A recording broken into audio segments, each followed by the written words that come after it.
So this is what happened. Netflix thought they were getting a lot of money from Meghan Markle, but instead they got her in a chef's hat pretending to be Pamela Anderson.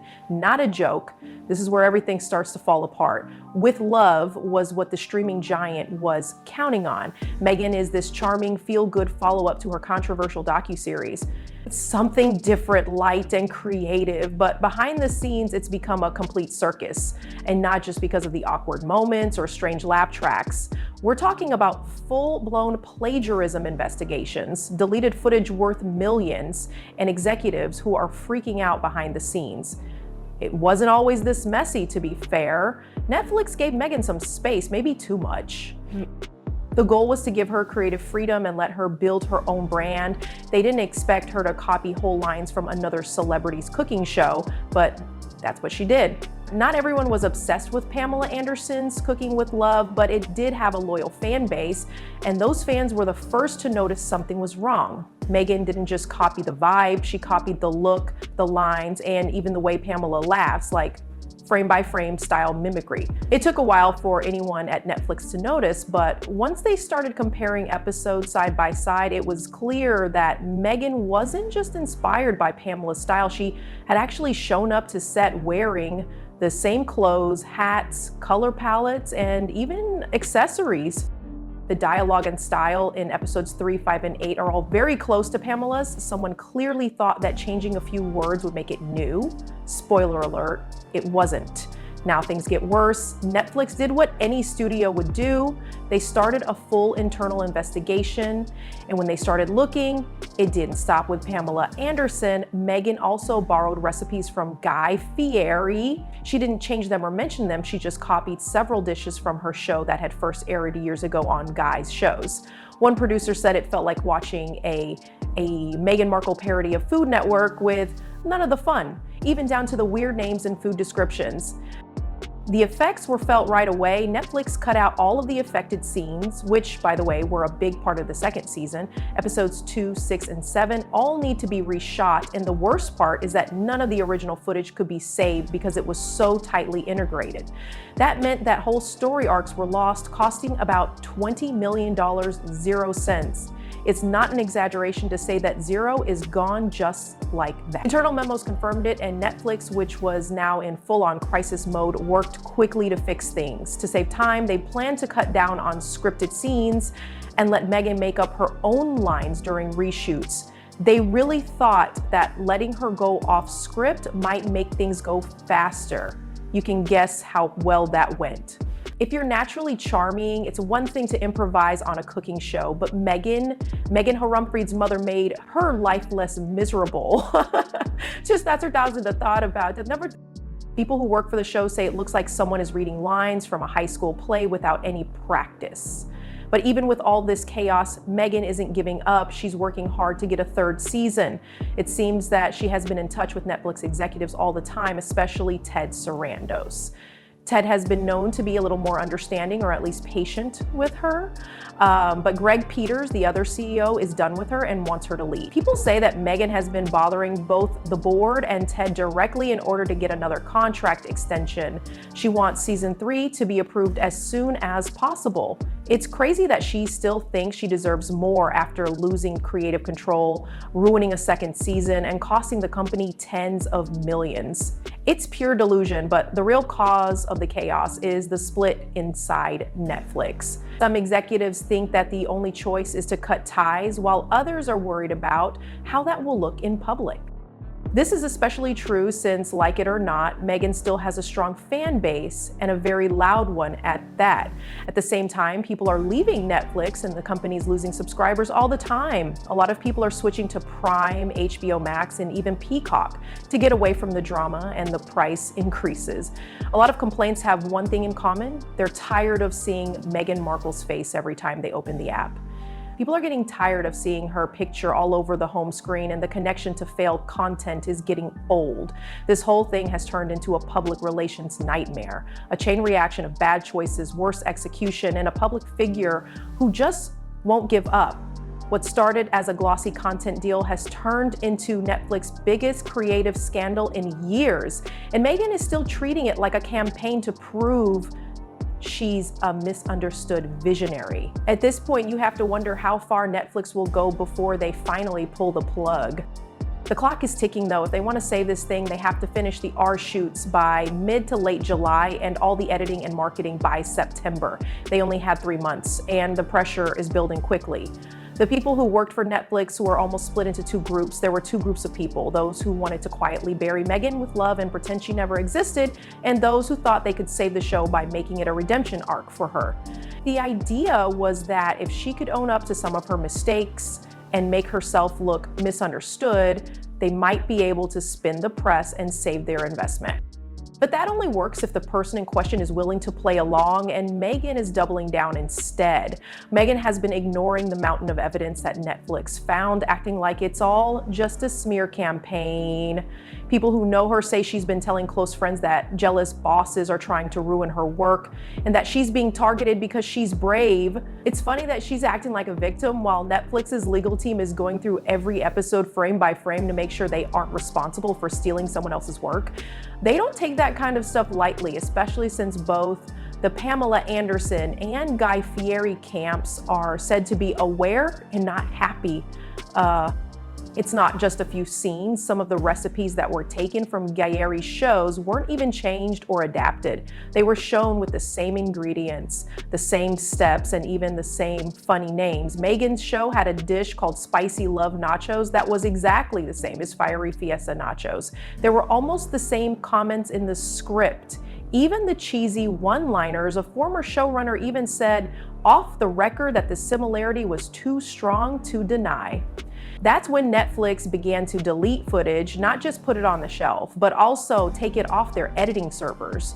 They didn't want any copied material to be out there. Producers told the actors to start over and reshoot scenes, but because of Meghan's involvement and her insistence on keeping her creative freedom, the new plan became this strange improvisational style. Writers were pushed aside and directors were told to go with the flow. Things were crazy on set, and then the footage got out. Yes, some clips from those improv sessions that were filmed behind the scenes made their way online. You can probably picture what they looked like. Long pauses and awkward conversations. Meghan forgot her lines and then talked about self-love and spirituality while trying to fry an egg. The internet went crazy, and hashtags like Meghan Cooks Disaster and Netflix Flop Fest were popular for days. What should have been a quick recovery turned into an even bigger mess. At the same time, Netflix top executives were trying to limit the damage. Ted Sarandos, who is known for being a more laid-back CEO, is said to have tried to settle the matter. He had a number of private meetings with Meghan in which he tried to get her to use a more traditional format. He even offered to hire an outside consultant to help her find a consistent tone for the rest of the episodes. Meghan said no because she wanted her authenticity to come through, even if that meant the content was hard to follow and made no sense. Greg Peters didn't want to hear it. He had doubts about the partnership from the start, and this whole mess only confirmed his gut feeling. People in the boardroom say he's been pushing for the company to stop doing business with Meghan and let the current contract run its course without renewal. Most of the finance department agrees with him because of the budget overruns and lost footage. Meghan keeps asking for season 3, even though her Netflix empire is falling apart. She has been calling producers and skipping the usual steps to offer to host new pitch meetings herself. She even suggested making the next season more interactive, which means that viewers could send in their own recipes and stories for her to respond to on screen. It sounded like a last-ditch effort to stay involved, even as her power behind the scenes keeps getting weaker.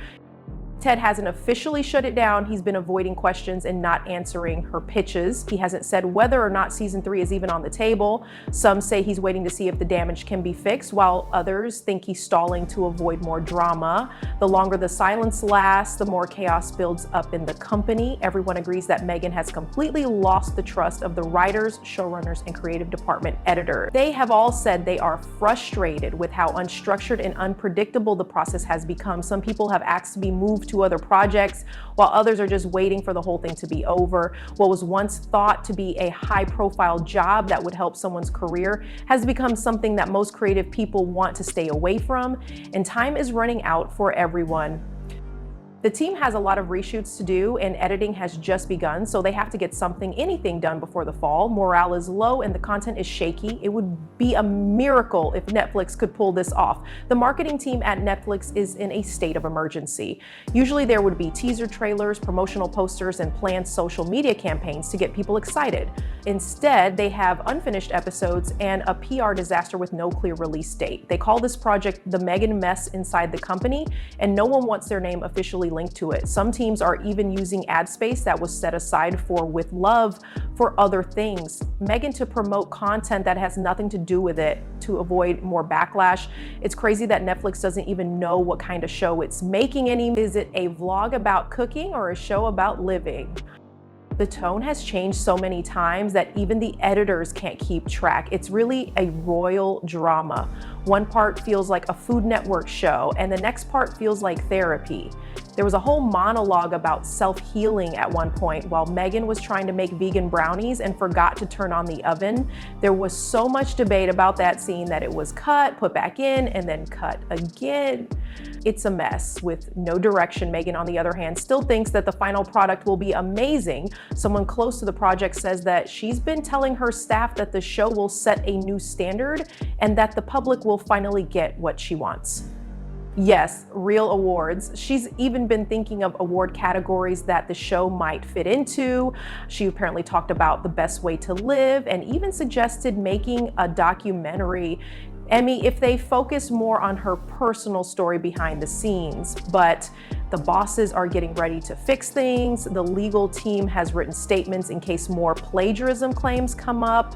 If the show needs to be completely rebranded, there is a full PR rollout plan in place for unexpected delays and alternate marketing copy. Some people are even thinking about releasing it under a different name to distance themselves from the first disaster. One possible title that was thrown around was Reimagining Meghan, but it was laughed out of the room. Netflix is really upset about the money, not just what they've lost, but what they've wasted. That was only part of it, the $20 million, 0 cents. In unusable footage was another part, the cost of rushed reshoots, added time in the studio. The budget has grown beyond what they thought it would because of new legal clearances and staff changes. It was supposed to be a simple, low-budget production, but it's cost them more than some of their hit dramas. And now they're looking at a possible release that might not even break even. The public mood is changing, though, outside of the Netflix bubble. Meghan's rating of approval, yes, they check to see if it is going down. People used to see her as a brave outsider who was going against the royal system, but now they see her as out of touch, too controlling, and not very creative. It's not just tabloids anymore. Even news sources that used to support her are starting to doubt her credibility. And a lot of fans feel like they've been tricked. They wanted elegance and insight, not old recipes and secondhand conversations. Even Hollywood is starting to pull back. Some guest stars who filmed cameos early on have asked for their scenes to be cut. A publicist allegedly told Netflix that their client does not want to be linked to the project as it is now. That client had filmed a lighthearted scene of Meghan baking cookies. But now I'm worried that it will turn into a cringeworthy mess. That's how worried people are right now. People are worried that being on the show will hurt their brand. Even with all of this, the board can't agree on how to end things. Not many people want a quiet release with no fanfare. Just put the season on the platform and let it do its thing.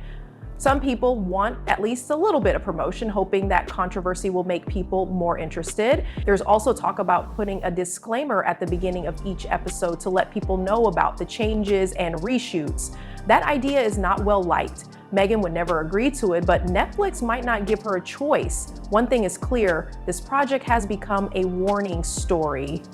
This started out as a high-profile partnership with a world-famous person, but it has turned into one of the most chaotic productions in Netflix's history.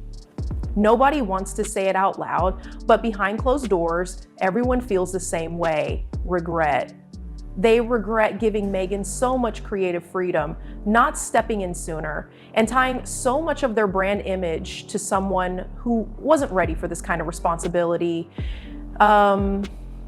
The clock is ticking now. Final edits are due soon, and marketing teams are getting ready to make trailers that they aren't sure will be approved.